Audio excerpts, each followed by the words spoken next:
All right, Steeler fans, time for the mailbag segment every single week on Wednesday's podcast. In the second half of Let's Ride, I answer the questions here on the mailbag. Not a lot of questions this week. I think a lot of fans, and I talked about this obviously in the first half of the show, just very frustrated. Just kind of, they just need to step away. I saw someone on social media the other day said, I just need to take a break until free agency starts. I get it. I totally get it. We're going to be here no matter what, but I get it. So let's get this show on the road. Believers. He always provides a poll every single week. He said, did Kansas City's performance in the Super Bowl change the way you view how close the Steelers are? Here are the options. A, no, we still suck. B, you're saying there's a chance. Or C, yes, we're close. I said, no, there's no change on how close the Steelers are. The Steelers, until they make a move at quarterback, no one in their right mind could answer, you're saying there's a chance, or yes, we're close. No one can until they make a move at quarterback. So whether that's signing Justin Fields, if that's the case, and a lot of fans out there would say that's a waste, he's no good, whatever, but at least we would know which direction they're headed at the most important position on the football team. Until they make that move, the answer is no. They're no closer. And even if they do sign Justin Fields, that might not change my vote, but they have to make some steps, and it's got to start soon, hopefully before free agency, because that would be very telling on a lot of fronts. Let's go to the next question. Plain and simple, Maddie. He says, howdy, as always, from Atlanta, Jeff. He asked two questions. Number one, after seeing the Eagles defense in their scheme for the Super Bowl, not one single blitz, do you think that whole mantra works in the Steelers' favor now and see it as a potentially successful setup the right way?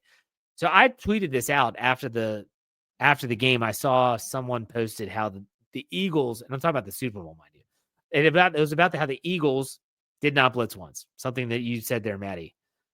I said, this is the way the Steelers want to play. They don't want to have to blitz. They want to win with their front four pressure or front five, and they just want to dominate there and let the back half do their thing. But there's a couple things of note here before we talk about comparing the Steelers, what they want to do with what the Eagles actually did. First, the Eagles secondary is phenomenal. There's not a lot of weaknesses there.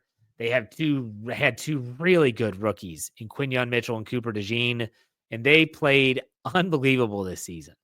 And they also had a great coordinator in Vic Fangio who knew how to scheme up his players so that zone scheme, because everyone always hates on Mike Tomlin because he loves zone and that's what he wants to do. You saw, everyone that watched the Super Bowl saw a zone scheme can work against the best offenses, but what do you have to have? You have to have a dominant pass rush. And so you saw guys, who are we talking about? The guys like Sweat. I mean, the interior is ridiculous. Jalen Carter and those guys, they are crazy. But man, they don't have these freakish edge players. They don't have the TJ Watts, the Myles Garretts, the Micah Parsons. They don't have those type of players. They just scheme their way into dominating a Kansas City offensive line. The thing about the Steelers defense is they don't have the interior players. Cam's great, but they have no one else. They need some beef in the middle to be able to push the pocket, and they need to improve in the secondary. Sure, you have Joey Porter Jr. You got Minka. Minka struggled the last 2 years. You got Deshaun Elliott, great player. What else do you have? You're going to need a third safety. I don't want to bring back Dante Jackson. Corey Trice, I like him from a perspective, but he hasn't stayed healthy yet. So they've got a lot of questions to answer before we can start talking about comparing those two. Let's go to the second question from Maddie. Do you think that should make the Steelers go defense heavy and focus on the defensive line / defensive backs now in the draft and free agency? Or do they still need to focus on the offense more and go middle of the pack at said positions? You need to dominate the trenches. That's what the Eagles do. If you're comparing the Steelers to the Eagles, Andy Weidel would know this. He was there for all those years and helped build that team the way they are now. They need to continue to draft offensive linemen. They need to continue to draft defensive linemen. They need to solidify the trenches. You work from the trenches out. That's how you build this thing.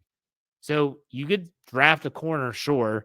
I'd rather them get a dominant defensive lineman, get a corner that's a good slot corner option, free agency, get a good cornerback in free agency that's like a Deshaun Elliott type.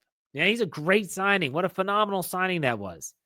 Get those type of players on offense. Yeah, you want to hit on some free agents. You want to also draft. You can't have these. It seemed like at the end of Colbert era and even early in the Con era, they'll have drafts where it's like all offense, all defense next year. All offense one year, then all defense the next year. You got to address both sides of the football, or else you're going to have very lopsided roster, which the Steelers have right now with a very expensive, because it's a veteran-laden defense, and a very young, inexpensive offense because there's a lot of young rookies and maybe players just entering their second contract. Maddie continues, my favorite time of the week. Thank you for helping us get through this long off season by keeping us interacting. God bless. And here we go. Thank you, Maddie. Appreciate it, man. Stay strong. Let's go to Archie Wilson. He said, how do you think the Steelers should address the wide receiver room this offseason? Trade, free agency, or draft? Also, what would you be willing to trade George Pickens for? So talked in the first half about the Deebo Samuel rumors. I would be okay with the trade, but I don't want to see the Steelers giving up any type of really high draft capital. Not for a guy, if it's Deebo Samuel or Cooper Kupp even, that's going to have a lofty price tag that comes with him. I think they should look at free agency. If the trade is reasonable, do it. The draft, I'm not so keen on drafting a wide receiver if they go the other two routes. You still have Calvin Austin III. You still have Roman Wilson. George Pickens, what would I be willing to trade for him? I would be willing to trade. If they said, let's give me a third round, I'll give you a third rounder this year and a conditional second rounder in 2026. Let's make that deal. Some have said they should package George Pickens to San Francisco for Deebo Samuel. I'm not sure I'm down with that, but still, I would want to see what that looks like. Let's go to Brandon Diaz. He has several questions. First, the dream free agency pickup. I don't even know. Some might say T. Higgins, but T. Higgins is hurt a lot. T. Higgins is going to cost a lot. And so you just want to make sure you get the return, best bang for your buck. I got to look into the free agents. I know that Brian Davis is going to build some of those articles for us at steelcurtainnetwork.com. Next, favorite throwback uniforms.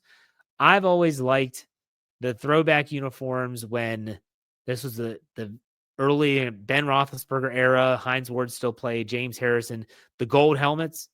The black, they look like the color rush jerseys with the white pants with the gold and black on the side. I thought those were great uniforms. I love those throwbacks.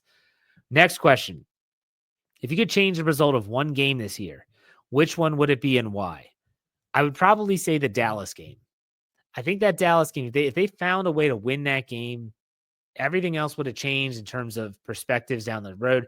I know a lot of people are going to say, well, Jeff, wouldn't you have chosen like one of the big games, like the Philly, the Kansas City, the Baltimore? I get all that. But it was that Dallas game. They should have won that game. They should have won that game. I cannot believe they lost the way they did. That's just where I'm going to go. And then next question from Brandon. What happens first, Pirates playoff win or the Steelers?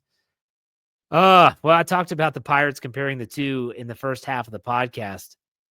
I'm going to say that the Steelers will probably have a playoff win first, but man, the Pirates should be the one. They should be the answer, but I don't think they will be. All right, let's go to Tyler. He said, hey, Jeff, I believe that signing T. Higgins is number one priority this free agency besides quarterback. This would give him and Pickens a wide receiver 1A and 1B style, and I think it would bring our offense to elite, not to mention using the higher round draft picks on other vital positions. Do you agree? He said also, I believe that this move, as well as signing Fields, would be a very close mini model to the Eagles' offense. Mix that with an improved defense through the draft. The Steelers have a very strong team, as like the Eagles, a pick your poison offense with the right additions. So I would be okay with T. Higgins being a signing in free agency, but man, the price is going to be exorbitant. And so the Steelers would have to be really smart with how they spend their money, how they formulate the contract, and how they make him coming to Pittsburgh appealing.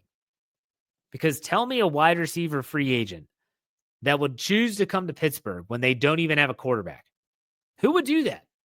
I wouldn't. If I'm T. Higgins' agent, this is why I really want the Steelers to figure out, okay, we're going to sign Justin Fields before free agency. Yes, you do that. Because if you can get Justin Fields signed, then T. Higgins knows who the quarterback is.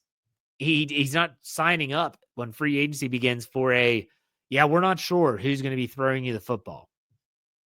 And he's like, well, what do you mean you don't know? Well, we don't have anyone under contract. That's not a good situation. They have got to figure that out, figure out who's going to be your quarterback, get that solidified. Then you can go after some of these free agents, T. Higgins being one of them. Let's finish this up with our buddy Steeler Fan 69, who always gives us some dad jokes. He said, "Hello, my friend. Great show on Monday. Thank you. In case you missed it, go back and check out the Monday morning conversation with Zachary Smith. It's still very pertinent. Nothing, honestly, it's really good information from Zachary. We had a good conversation." He continues, "What did the Eagles do after winning the Super Bowl? They play the second half." All right. What did Kenny Rogers say when he was driving down the highway and one of his tires fell off his truck? "You picked a fine time to leave me, loose wheel."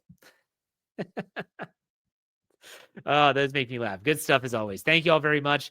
All of you that chimed in and gave your thoughts or gave your questions for the mailbag segment. I do appreciate it. I will be back on Friday talking about the best and worst case scenarios for the Steelers at the quarterback position. So make sure you check that out. In the meantime, check out all of our podcasts on the Steel Curtain Network and give steelcurtainnetwork.com a newly revamped website, steelcurtainnetwork.com. Go to the top of the page, register, put in your email. All you got to do is then you can become a part of the community. Comment on articles. You can write, "Hey, my articles," you can say, "Jeff, you're an idiot." That's fine. Not the first time I've been called an idiot. Won't be the last time either. But still, go check out steelcurtainnetwork.com. We do appreciate it. In the meantime, we finish this up. Be safe, be kind, and God bless. Have a great rest of your week. We will see you on Friday. Go Steelers.